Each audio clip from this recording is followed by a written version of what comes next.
আজকের এপিসোডে এমন একটা সিন হতে চলেছে যেটা কালকের এপিসোড দেখলেই বোঝা যাচ্ছে। হ্যাঁ বন্ধুরা, গীতা ও অগ্নিজিৎ গাঙ্গুলি স্বস্তিক ও টিপকে কোর্টে হাজির হতে বলে, আর সেখানে গীতা আর টিপের তর্কাতর্কি শুরু হয়ে যায়। তারপর স্বস্তিক এসে গীতাকে বলে, আপনি থামুন, আমি টিপকে ভালোবাসি আর এটা সত্যি।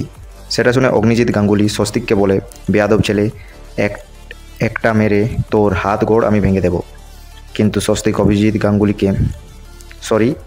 গাঙ্গুলিকে মানে তার বাবাকে জাস্ট সেট আপ বলে, আপনি মুখ সামনে কথা বলুন, এটা বলে।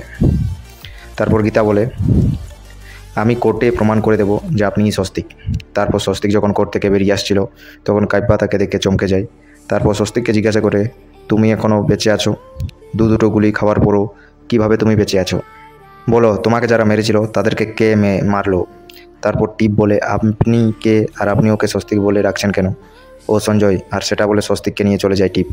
এই সিন দেখে মনে হয় এইবারেই কোর্টে প্রমাণ হয়ে যাবে যে স্বস্তিকেই আসলে সঞ্জয়, আর স্বস্তিকেরও স্মৃতি ফিরে আসবে। তো বন্ধুরা, আপনাদের এই ভিডিওটি ভালো লাগলে লাইক, কমেন্ট এবং শেয়ার আর ভিডিওটাকে সাবস্ক্রাইব করে দেবেন।